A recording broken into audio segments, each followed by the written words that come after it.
Hello friends, good morning. How are you? I hope आप लोग बहुत अच्छे होंगे और आपकी स्टडी भी बहुत अच्छे तरीके से चल रही होगी। प्रीवियस लेक्चर में हम लोग आर्नियस कॉन्सेप्ट के बारे में डिस्कस कर चुके थे। हम ये भी देख चुके थे कि Arrhenius concept of acid and base में बहुत से लिमिटेशंस भी मौजूद थे। इसी कारण Johan Bronsted and Thomas Lowry ने 1923 में एक नया कॉन्सेप्ट एसिड से रिलेटेड दिया और इसी कारण in the respect of Johan Bronsted and Thomas M Lowry it was called Bronsted and Lowry concept. इसी कारण इसे ब्रॉन्स्टेड एंड लॉरी कॉन्सेप्ट का नाम दिया गया। ठीक है, क्योंकि आर्नियस कॉन्सेप्ट में बहुत से लिमिटेशंस मौजूद थे और इसी लिमिटेशंस को दूर करने के लिए ब्रॉन्स्टेड एंड लॉरी ने 1923 में एसिड और बेस से रिलेटेड एक नया कॉन्सेप्ट दिया। ठीक है, so in the respect of Bronsted and Lowry it was called Bronsted and Lowry concept. इसी कारण से ब्रॉन्स्टेड एंड लॉरी कॉन्सेप्ट का नाम दिया गया। ठीक है, चलिए अब हम ये देखते हैं कि आखिर ब्रॉन्स्टेड एंड लॉरी कॉन्सेप्ट के अनुसार एसिड और बेस कहते किसे। इनके अनुसार एसिड क्या है? इन्होंने क्या कहा कि एसिड वैसा सब्सटेंस है जो क्या करता है, जो प्रोटॉन देने का काम करता है। ठीक है, आर्नियस के अनुसार एसिड वैसा सब्सटेंस होता है जो H+ आयन को डोनेट करता है। ठीक है, जबकि according to Bronsted and Lowry acid is the substance this is proton donor, जो प्रोटॉन डोनेट करने का काम करता है in their aqueous solution, that is called acid. इसे हम एसिड का नाम देते हैं। ठीक है, यानी according to Bronsted and Lowry concept acid क्या है? Acid is the substance, acid is the substance, वैसा सब्सटेंस है जो क्या करता है, which donates proton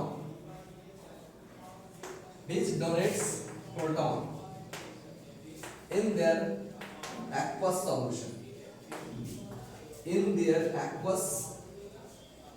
solution, ठीक है, इन देयर एक्वस सॉल्यूशन जो क्या करता है, प्रोटॉन को देने का काम करता है, प्रोटॉन को डोनेट करने का काम करता है, उससे हम क्या करते हैं, एसिड कहते हैं। ठीक है, एंड फॉर्म्स, और क्या करता है, प्रोटॉन को देने के बाद, ठीक है, एक्वस सॉल्यूशन प्रोटॉन को देने के बाद वो क्या करता है, एंड फॉर्म्स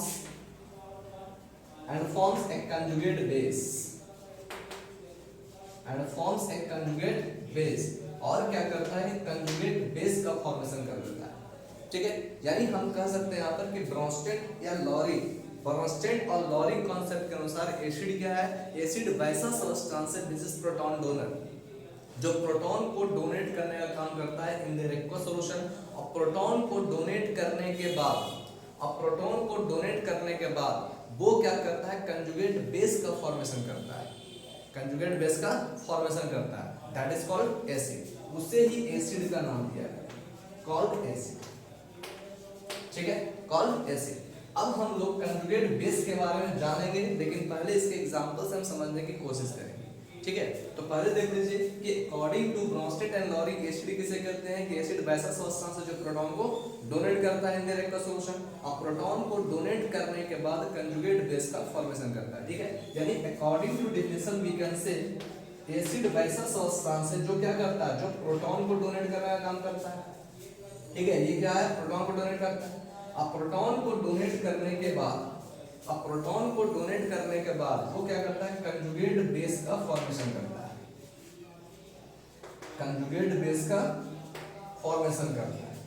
ठीक है, उससे हम क्या करते हैं, एसिड कहते हैं। ठीक, अब यहाँ पर ध्यान दीजिए, आखिर यहाँ पर प्रोटॉन का मतलब क्या है। प्रोटॉन तो खैर आप जानते हैं कि प्रोटॉन क्या होता है, पॉजिटिवली चार्ज पार्टिकल्स होता है। ठीक है, जिसका मास क्या होता है, 1 होता है। ठीक है, जिसका मास क्या होता है, 1 होता है, जिसका चार्ज होता है वो केवल एक ही पॉजिटिव चार्ज मौजूद होता है, उसे हम क्या करते हैं, उस चार्ज पार्टिकल को हम क्या करते हैं, प्रोटॉन कहते हैं। ठीक है, जैसे अगर कह रहा है यहाँ पर ध्यान दीजिए, ये कह रहा है हाइड्रोजन, हम जानते हैं कि हाइड्रोजन एटम के पास इलेक्ट्रॉन की संख्या 1 होती है। ठीक है, हाइड्रोजन एटम के पास एक इलेक्ट्रॉन मौजूद होता है, एक प्रोटॉन मौजूद होता है, जबकि इसके पास न्यूट्रॉन क्या होता है, 0 होता है। ठीक है, यानी इसके पास क्या होता है, न्यूट्रॉन मौजूद नहीं होता है। ठीक है, यानी हाइड्रोजन एक ऐसा एटम है जिसके पास न्यूट्रॉन मौजूद नहीं होता है। ठीक है, इसके पास केवल क्या होता है, इलेक्ट्रॉन, एक इलेक्ट्रॉन होता है, जबकि एक प्रोटॉन होता है। ठीक है, और हम जानते हैं कि प्रोटॉन जो होता है वो प्रेजेंट एट द न्यूक्लियस, यानी प्रोटॉन जो होता है वो क्या होता है, न्यूक्लियस में मौजूद होता है, जबकि इलेक्ट्रॉन से चारों ओर क्या होता है, मूव करता है ऑर्बिट में, ठीक है। तो अब सोचिए कि जब यहाँ से एक इलेक्ट्रॉन बाहर निकल जाए, ठीक है, इस हाइड्रोजन में जो एक इलेक्ट्रॉन मौजूद है, इस हाइड्रोजन एटम में जो एक इलेक्ट्रॉन मौजूद है, अगर वो भी एक इलेक्ट्रॉन बाहर निकाल दे, अगर वो भी एक इलेक्ट्रॉन को बाहर निकाल दे, तो इलेक्ट्रॉन के बाहर निकलने पर कौन सा चार्ज आता है, पॉजिटिव चार्ज का फॉर्मेशन होता है। हम जानते हैं कि by the losing of electron positive charge का फॉर्म। तो जब हाइड्रोजन एटम अपने एक इलेक्ट्रॉन को बाहर निकालने का काम करता है, तो इस हाइड्रोजन पर क्या होता है, एक पॉजिटिव चार्ज का फॉर्मेशन होता है, ठीक है। अब सोचिए कि अगर यहाँ से एक इलेक्ट्रॉन बाहर निकल गया, ये हाइड्रोजन एटम, इस हाइड्रोजन एटम में जो एक इलेक्ट्रॉन मौजूद है, अगर वो बाहर निकल गया तो इसके पास क्या बचा, एक पॉजिटिव चार्ज बचा केवल, ठीक है, एक पॉजिटिव चार्ज। ये पॉजिटिव चार्ज किसके कारण बचा हुआ है, प्रोटॉन के कारण, ठीक है, प्रोटॉन के कारण। यानी हम कह सकते हैं कि इस हाइड्रोजन पर जो प्लस चार्ज आ रहा है वो किसके कारण आ रहा है, प्रोटॉन के कारण, ठीक है। इस हाइड्रोजन का ये मास 1 ही है,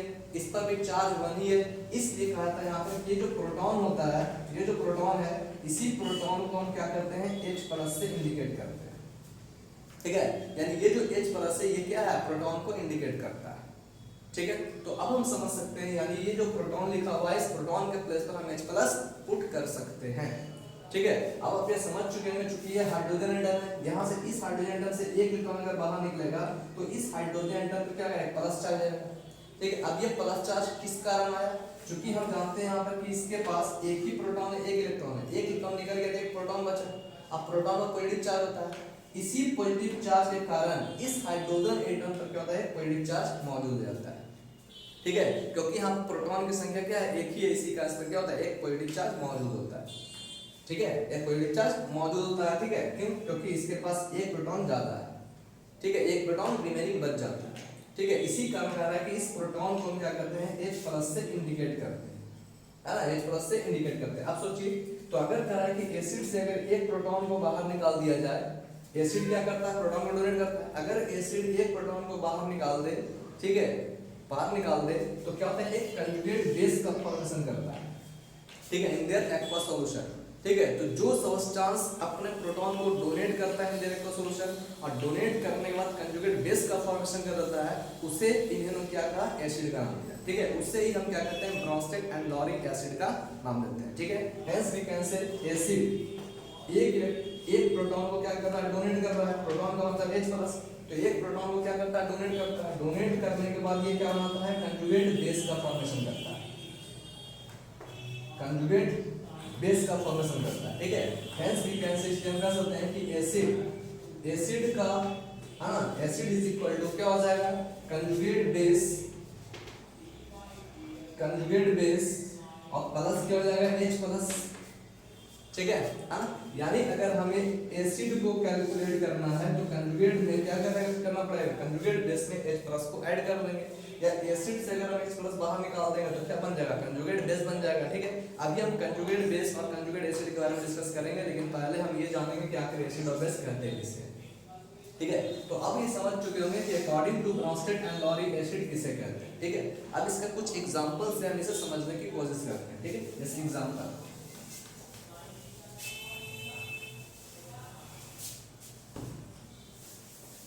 ठीक है, अब देखिए, जैसे एग्जांपल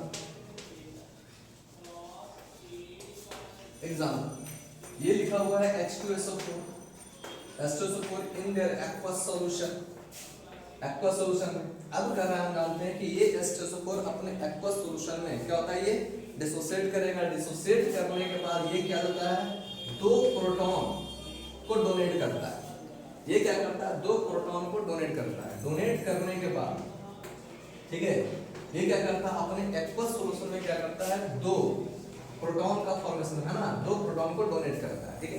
तो हम अभी जहाँ पे डिफिनेशन से जानते हैं कि एसिड वैसा सब्सटेंस है जो क्या करता है, प्रोटॉन को डोनेट करने का काम करता है। यानी ये भी क्या कर रहा है, ये जो H2SO4 है वो क्या करता है, H+ को डोनेट कर रहा है, मतलब क्या कर रहा है, अपने प्रोटॉन को डोनेट कर रहा है। यहाँ पर क्या है, ये H+ प्रोटॉन है, यानी ये क्या कर रहा है, यहाँ पर अपने 2 प्रोटॉन को डोनेट कर रहा है, ठीक है, 2 प्रोटॉन को डोनेट कर रहा है। चूंकि ये डोनेट कर रहा है, इसी काम कर सकते हैं, ये क्या होगा, ये आपका एसिड होगा, ठीक है।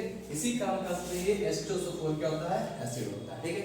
उसी प्रकार देख लीजिए, ये HNO3 ये HNO3 ये भी क्या करता है अपने एक्वस सॉल्यूशन में डिसोसिएट होने के बाद ये प्रोटॉन को क्या करता है डोनेट करता है। ये क्या हो गया प्रोटॉन को डोनेट करता है। ठीक है ये क्या करता है प्रोटॉन को डोनेट करता है इन देयर एक्वस सॉल्यूशन ठीक है। सो वी कैन से H2SO4 और HNO3 H2SO4 और HNO3 ये दोनों क्या कहलाता है ये सब क्या कहलाता है ना ब्रोंस्टेड एसिड कहलाता है। ठीक है यानी वो सभी एसिड जो H+ को डोनेट करता है। ठीक है मतलब प्रोटॉन को डोनेट करता है उसे हम क्या करते हैं ब्रोंस्टेड एसिड का नाम देते हैं। ठीक है ब्रोंस्टेड एसिड का नाम देते हैं। ठीक है यानी इसका मतलब क्या हो गया इसका मतलब ये हुआ कि जो आर्हेनियस ने जो कहा कि H+ डोनेट करता है आइओ ने क्या क्या प्रोटॉन को डोनेट करता है तो प्रोटॉन भी क्या है H+ ही। यानी इसका मतलब ये होगा कि जो भी आर्हेनियस एसिड है वो क्या होता है ब्रोंस्टेड एसिड होता है। ठीक है क्योंकि आर्हेनियस के अनुसार क्या है जो H+ को डोनेट करता है आइओ ने क्या जो प्रोटॉन को डोनेट करता है तो प्रोटॉन और H+ दोनों क्या है सेम है। इसी कारण जो है जो भी आर्हेनियस एसिड होता है वो ब्रोंस्टेड एसिड होता है। ठीक है ये चीज आपको याद रखना। ठीक है अब आपको एग्जांपल से पता भी चल रहा है। ठीक है अब सोचिए कि अगर मान लिया अगर हम बेस के बारे में बात करें कि बेस किसे कहते हैं। ठीक है उसी प्रकार according to Bronsted and Lowry concept what is base क्या है तो बेस वैसा सब्सटेंस है द सब्सटेंस। ठीक है बेस क्या है द सब्सटेंस वैसा सब्सटेंस है जो क्या करता है which accepts प्रोटॉन जो प्रोटॉन को क्या करता है एक्सेप्ट करने का काम करता है। ये डोनेट करने का काम करता है एसिड जबकि ये क्या करता है एक्सेप्ट करने का काम करता है। hence we can say base is the proton acceptor hence it is proton acceptor। इसलिए बेस क्या होता है प्रोटॉन एक्सेप्टर होता है। ठीक है it accept proton from its solution अपने एक्वस सॉल्यूशन से क्या करता है ये प्रोटॉन को एक्सेप्ट करने का काम करता है। ठीक है यानी कह रहा वैसा substance which accept proton which is proton acceptor।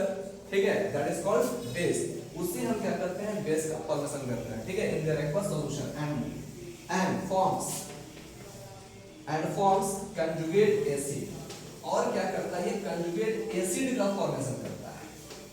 ठीक है एसिड क्या करता है प्रोटॉन को डोनेट करने के बाद कंजुगेट बेस का फॉर्मेशन करता है जबकि बेस क्या करता है प्रोटॉन को एक्सेप्ट करने के बाद कंजुगेट एसिड का फॉर्मेशन करता है। ठीक है दोनों क्या जस्ट अपोजिट है ना।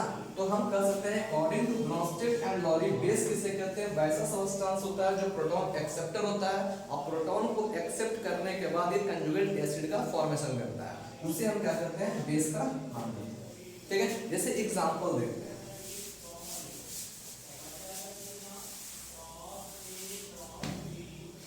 जैसे एग्जांपल हम देखते हैं जैसे कह रहा है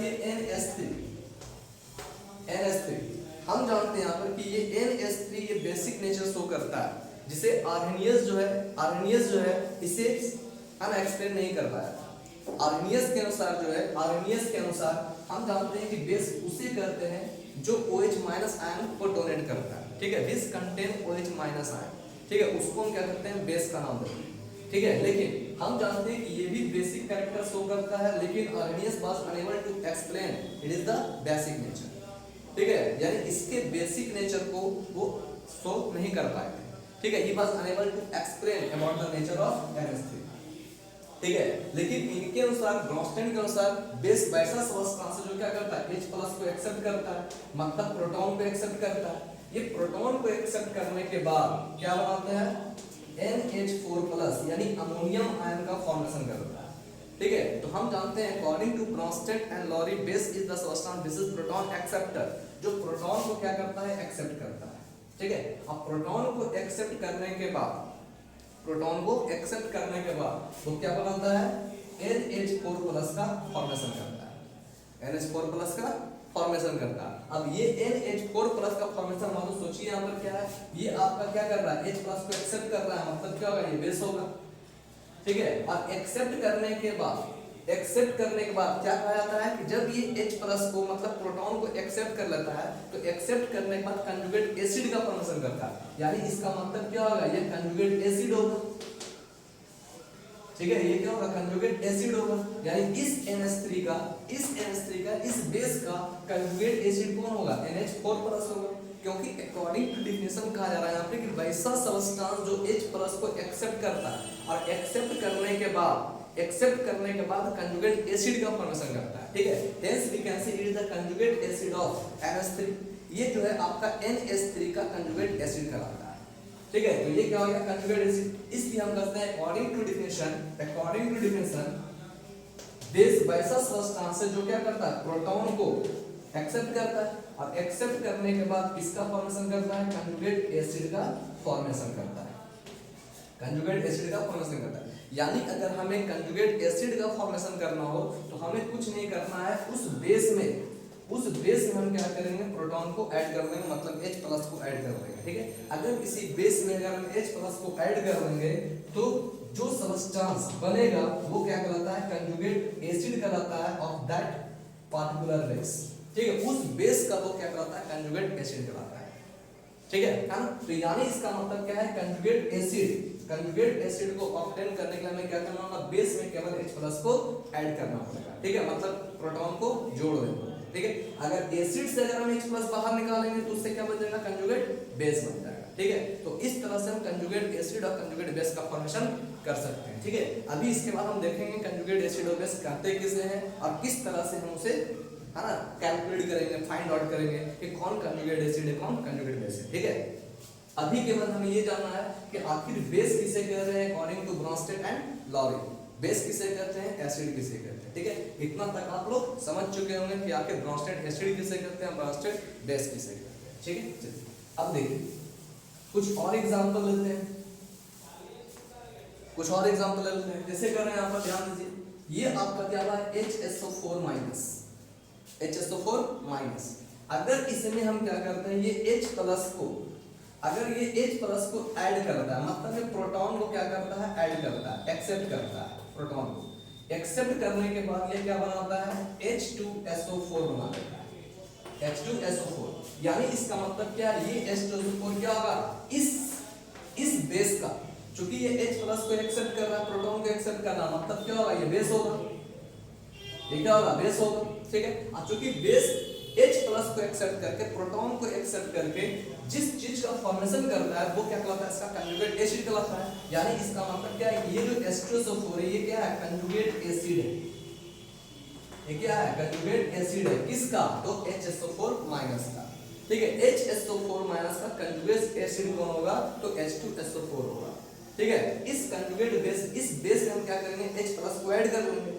अभी मैंने बताया था अकॉर्डिंग टू डिफिनेशन, जब H+ ऐड होगा मतलब एक्सेप्ट करेगा, प्रोटॉन एक्सेप्ट होगा बेस में, तो जिस चीज का फॉर्मेशन होगा वो क्या कहलाता है, कंजुगेट एसिड कहलाता है। ठीक है, यानी ये आपका क्या होगा, कंजुगेट एसिड होगा। ठीक है, तो इस तरह से हम फाइंड आउट कर सकते हैं कि कौन बेस होगा, कौन एसिड होगा। जो प्रोटॉन को डोनेट करने का काम करेगा वो एसिड कहलाता है। ठीक है, और जो प्रोटॉन को एक्सेप्ट करने का काम करता है वो बेस कहलाता है। ठीक है, अब ध्यान दीजिए, तो अभी मैंने एक चीज और बताया था कि आर्हेनियस, जो भी आर्हेनियस एसिड होता है वो ब्रॉन्स्टेड एसिड होता है। ठीक है, लेकिन जितना भी आर्हेनियस बेस है, वो क्या होता है, ब्रॉन्स्टेड बेस नहीं होता है।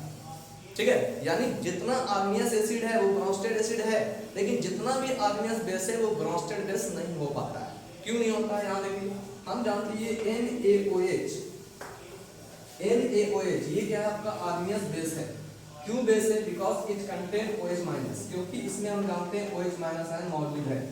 ठीक है, ये जब डिसोसिएट करेगा अपने एक सोल्यूशन में तो ये OH- आयन डोनेट करेगा। ठीक है, रिलीज करेगा, और इसी काम कर सकते हैं यहाँ पर कि जो OH- आयन को देता है वो क्या कहलाता है, बेस कहलाता है अकॉर्डिंग टू आर्हेनियस। ठीक है, लेकिन अकॉर्डिंग टू ब्रॉन्स्टेड जो H+ को एक्सेप्ट करेगा, मतलब क्या है कि जो प्रोटॉन को एक्सेप्ट करता है उसको हम क्या करते हैं, बेस करते हैं। ठीक है, लेकिन इस NaOH के पास has not tendency to accept proton, इसके पास प्रोटॉन को एक्सेप्ट करने की कैपेबिलिटी नहीं होती है। So we can say it is not come under the Bronsted base, इसलिए ब्रॉन्स्टेड बेस नहीं कहलाता। ये आर्हेनियस बेस है लेकिन ब्रॉन्स्टेड बेस नहीं है। ठीक है, तो Arrhenius acid is equal to Bronsted acid, but Arrhenius base not equal to Bronsted base. ठीक है, ये चीज आपको याद रखना है। ठीक है, चूंकि हम जानते हैं यहाँ पर कि आर्हेनियस जो है, आर्हेनियस के अनुसार NH3 बेस नहीं था, ठीक है, वो एक्सप्लेन नहीं कर पा रहा था इसे, लेकिन NH3 को इन्होंने क्या किया, एक्सप्लेन किया। ठीक है, so we can say it is the advantages of Bronsted and Lowry concept of acid and base. ठीक है, यानी इसका मतलब यह है कि he was able to explain the nature of NH3। ये NH3 के नेचर को क्या करता है, एक्सप्लेन कर देता है। ठीक है, और देख लीजिए जैसे ये दिया हुआ है कि ये भी क्या है, H+, ये भी हम जानते हैं बेसिक कैरेक्टर शो करता है, लेकिन Arrhenius was unable to explain। ठीक है, लेकिन according to Bronsted it is base, ये बेस है। क्यों? क्योंकि इसके पास टेंडेंसी क्या है, ये प्रोटॉन को एक्सेप्ट करता है। अब प्रोटॉन को एक्सेप्ट करने के बाद क्या होता है, PH4 का फॉर्मेशन करता है, PH4+ का फॉर्मेशन करता है। ठीक है, जो क्या कहलाता है यहाँ पर, इसी कारण PH3 एक बेस कहलाता है। ठीक है, ये आपका बेस कहलाता है। ठीक है, अब चूंकि हम जानते हैं कि according to Bronsted and Lowry acid किसे कहते हैं, बेस किसे कहते हैं, ये हम लोग जान चुके हैं। ठीक है, क्योंकि एसिड के केस में क्या होता है, प्रोटॉन डोनेट होता है, बेस के केस में क्या होता है, प्रोटॉन एक्सेप्ट होता है। और इसी कारण Bronsted and Lowry concept also known as proton acceptor donor theory. और इसी कारण जो है ब्रॉन्स्टेड एंड लॉरी कांसेप्ट को हम प्रोटॉन डोनर एक्सेप्टर थ्योरी के नाम से भी जानते हैं। डोनर एक्सेप्टर थ्योरी, इसे हम डोनर एक्सेप्टर थ्योरी के नाम से भी जानते हैं। ठीक है, इसे हम डोनर एक्सेप्टर थ्योरी के नाम से भी जानते हैं। ठीक है, अब हमें यह जानना है कि आखिर इसमें भी कुछ लिमिटेशंस है, इसमें भी कुछ लिमिटेशंस है। तो अब हम ये जानेंगे यहाँ पर limitations of Bronsted and Lowry concept. Bronsted and Lowry concept, Bronsted and Lowry concept का लिमिटेशंस क्या है? सबसे पहला लिमिटेशन, ठीक है, इनका सबसे पहला लिमिटेशन क्या है? चूंकि हम जानते हैं यहाँ पर he was also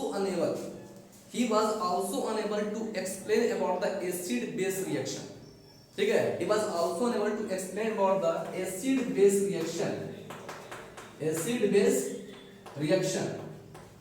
है ना, that acid base reaction in which acidic oxide if react with basic oxide, ठीक है। अब ध्यान दीजिए, कह रहा है कि limitations of Bronsted and Lowry concept. Bronsted and Lowry concept का लिमिटेशंस क्या है? चूंकि हम जानते हैं यहाँ पर कि इनके अनुसार एसिड उसे कहते हैं जो प्रोटॉन को डोनेट करता है इन देयर एक्वस सॉल्यूशन, ठीक है, या अगर बेस किसे कहते हैं जो प्रोटॉन को एक्सेप्ट करता है इन देयर एक्वस सॉल्यूशन, ठीक है। लेकिन यहाँ पर जो he was unable to explain the reaction of acid and base, ठीक है। कैसा रिएक्शन? यहाँ देखिए कह रहा है जब एसिडिक ऑक्साइड अगर बेसिक ऑक्साइड से रिएक्ट करता है, एसिडिक ऑक्साइड बेसिक ऑक्साइड का रिएक्शन करता है, ठीक है, तो ये जो रिएक्शन है किसके बीच हो रहा है? एसिडिक ऑक्साइड और बेसिक ऑक्साइड, मतलब ये एसिडिक नेचर शो कर रहा है, ये बेसिक नेचर शो कर रहा है। लेकिन this reaction occur in the absence of solvent, ठीक है। ध्यान दीजिए क्या कर रहा है, क्योंकि हम जानते हैं कि ब्रॉन्स्टेड एंड लॉरी के अनुसार एसिड और बेस उसे कहते हैं जो क्या करता है, जो प्रोटॉन को डोनेट करता है, प्रोटॉन को एक्सेप्ट करता है इन देयर एक्वस सॉल्यूशन। वहां पर एक सॉल्यूशन लिया जाता है, सॉल्वेंट लिया जाता है, उस सॉल्वेंट में हम क्या करते हैं, एसिड को डिसॉल्व करते हैं, तब वो क्या करता है, H+ को डोनेट करता है, मतलब प्रोटॉन को डोनेट करता है, ठीक है, या प्रोटॉन को एक्सेप्ट करता है, ठीक है। लेकिन ये जो रिएक्शन होता है एसिडिक ऑक्साइड और basic oxide in the absence of solvent होता है, in the absence of solvent होता है, ठीक है, in the absence of solvent होता है। इसी कारण कहा जाता है यहाँ पर कि he was unable to explain the acidic or basic oxide reaction, because it take place in the absence of solvent, because this reaction takes place in the absence of solvent, ठीक है। ये रिएक्शन होता है in the absence of solvent होता है। जैसे example देखिए, ये आपका एसिडिक ऑक्साइड है, ये आपका एसिडिक ऑक्साइड प्लस आपका क्या है, ये बेसिक ऑक्साइड है, ठीक है, फॉर्म क्या कर दिया, CSO4। ये रिएक्शन हुआ लेकिन यहां पर कोई सॉल्वेंट हम यूज नहीं किए, ठीक है, in the absence of solvent this reaction होगा, ठीक है। So we can say it is the limitations of Bronsted and Lowry concept, ठीक है। इसके अलावा जो है ये ब्रॉन्स्टेड एंड लॉरी कॉन्सेप्ट में जो रिएक्शन होता है वो नॉन एक्वस सॉल्यूशन में भी हो सकता है, ठीक है। इसी कारण कहा रहा है कि these are the limitations of Bronsted and Lowry concept. He was unable to explain about it, ठीक है, कि आखिर रिएक्शन कैसे हो गया, ठीक है। क्योंकि ये रिएक्शन जो होता है नॉन एक्वस सॉल्यूशन में भी हो सकता है, दूसरा क्या करा in the absence of solvent में भी हो सकता है, ठीक है। तो he was unable to explain about this, इसके बारे में उन्होंने कोई एक्सप्लेनेशन नहीं दिया, ठीक है। इसे हम क्या कहते हैं Bronsted and Lowry concept and its limitation का नाम देते हैं, ठीक है। अब हम देखते हैं कि आखिर कंजुगेट एसिड और बेस क्या है, ठीक है। चलिए इसे भी हम एक्सप्लेन करते हैं।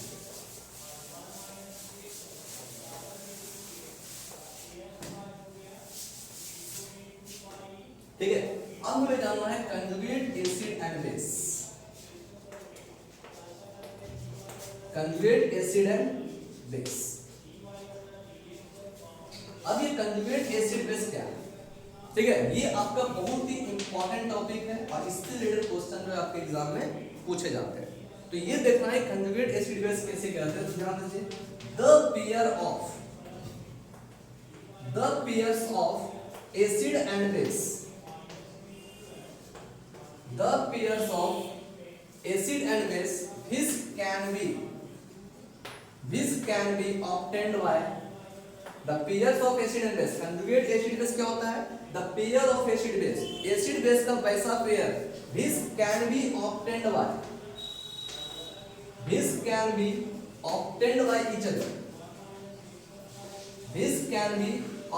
by each other by the losing or gaining of protons, ठीक है। by the losing or gaining of protons called conjugate acid and base। उसे हम क्या करते हैं conjugate acid and base का नाम देते हैं, conjugate acid base, ठीक है। यानी कह रहा है conjugate acid base क्या है, conjugate acid base वैसा पेयर ऑफ एसिड और बेस है, एसिड और बेस का वैसा पेयर है which can be obtained by each other, जो एक दूसरे से बनाया जाता है, ठीक है, एक दूसरे के हेल्प से बनाया जाता है, ठीक है। कैसे बनाया जाता है, तो बाय द ट्रांसफरिंग ऑफ या बाय द लॉसिंग और गेनिंग ऑफ प्रोटॉन्स, ठीक है। जो प्रोटॉन के लॉसिंग और गेनिंग से बनाया जाता है, ठीक है। उस पेयर ऑफ एसिड और बेस को हम क्या करते हैं कंजुगेट एसिड एंड बेस का नाम देते हैं, ठीक है। जैसे एग्जांपल देखते हैं, ठीक है। ये एग्जांपल क्या आपका ध्यान दीजिए, यहां पर हम एक एग्जांपल ले रहे हैं NH3 प्लस क्या है ये H2O प्लस H2O, ठीक है।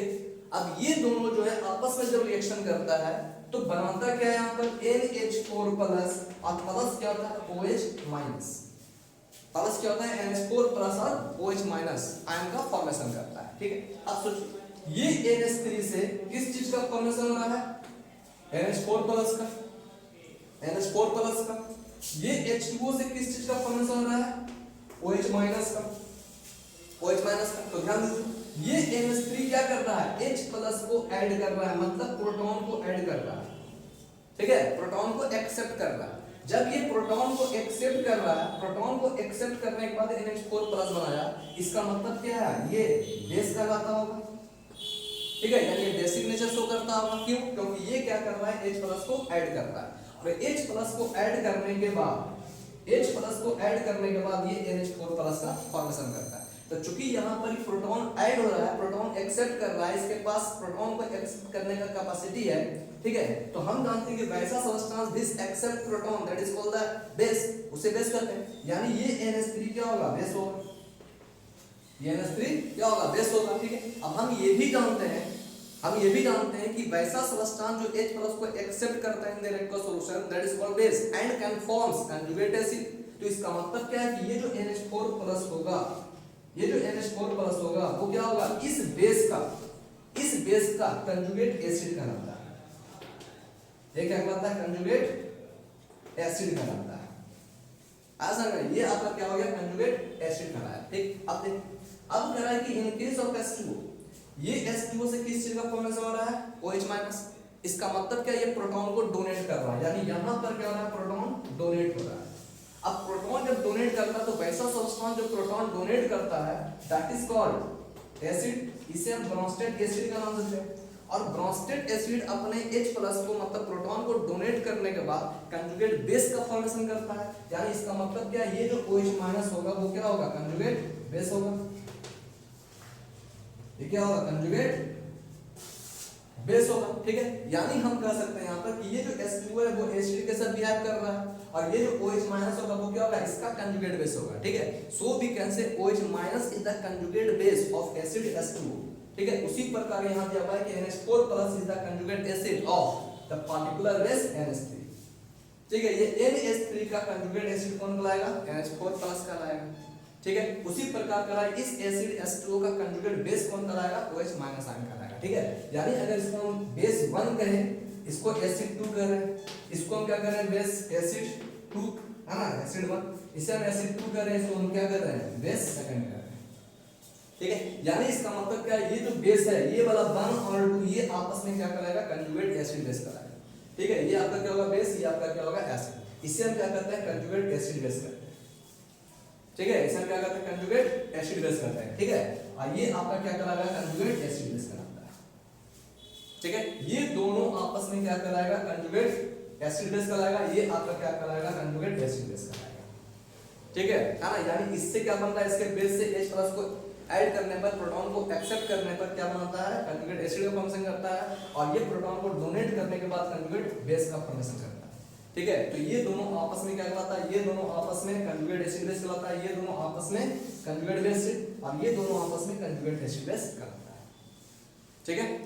उसी पर अब देखिए,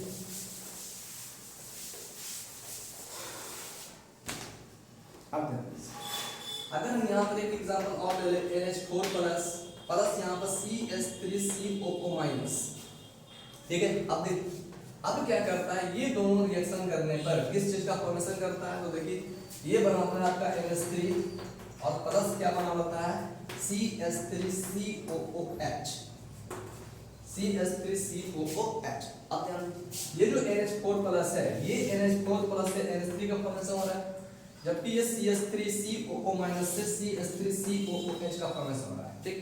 ये NH4+ क्या करता है, H+ को डोनेट करने का काम कर रहा है, मतलब यहाँ पर प्रोटॉन को डोनेट करने का काम कर रहा है। जब ये प्रोटॉन को डोनेट करने का काम कर रहा होगा तो ये क्या होगा, एसिड होगा, ये एसिड होगा। और एसिड जो है H+ मतलब प्रोटॉन को डोनेट करने के बाद, प्रोटॉन को डोनेट करने के बाद क्या बनाता है, कंजुगेट बेस बनाता है, यानी ये क्या होगा, कंजुगेट बेस होगा, ठीक है। यानी हम कह सकते हैं यहाँ पर NH3 is the conjugate base of NH4+। इस NH4+ का ये क्या कहलाता है, कंजुगेट बेस कहलाता है, ठीक। उसी प्रकार ये देखिए, ये CH3COO- है, ये क्या करता है, H+ को एक्सेप्ट करने के बाद, यानी प्रोटॉन को, ये प्रोटॉन को एक्सेप्ट करने के बाद, प्रोटॉन को एक्सेप्ट करने के बाद क्या बनाता है, CH3COOH बनाता है। इसका मतलब इसमें क्या होता है, प्रोटॉन एक्सेप्टर हो रहा है। जब ये प्रोटॉन एक्सेप्टर है तो इसका मतलब क्या होगा, ये बेस होगा, इसका मतलब क्या होगा, ये बेस होगा। और जब ये बेस है तो इसका कंजुगेट एसिड कौन होगा, ये आपका क्या कहलाएगा, कंजुगेट एसिड कहलाएगा, कंजुगेट एसिड कहलाएगा, क्योंकि हम जानते हैं कि बेस वैसा सब्सटेंस होता है जो प्रोटॉन को एक्सेप्ट करने के बाद कंजुगेट एसिड का फॉर्मेशन करता है, ठीक है। So we can say it is called the conjugate acid base. तो ये दोनों जो है CH3COO- और CH3COOH, ये दोनों आपस में क्या करता है, कंजुगेट एसिड बेस कहलाता है। उसी प्रकार का NH4+ और NH3 और NH3 ये दोनों आपस में क्या कहलाता है, कंजुगेट एसिड बेस कहलाता है, ठीक है। अगर इसे एसिड 1 माना जाए, ठीक है, इसको क्या कहेंगे, बेस 1। ये आपका बेस 2 है, ये आपका क्या होगा, एसिड 2, ठीक है। तो ये दोनों आपस में क्या कहलाता है, कंजुगेट एसिड बेस, ये दोनों आपस में क्या होता है, कंजुगेट एसिड बेस, ठीक है। तो इस तरह से हम ये रिकॉग्नाइज कर सकते हैं कि कौन आपस में कंजुगेट एसिड बेस होगा, ठीक है। आई होप आपको ये लेक्चर अच्छा लगा होगा। प्लीज लाइक शेयर और सब्सक्राइब जरूर करें। Thank you.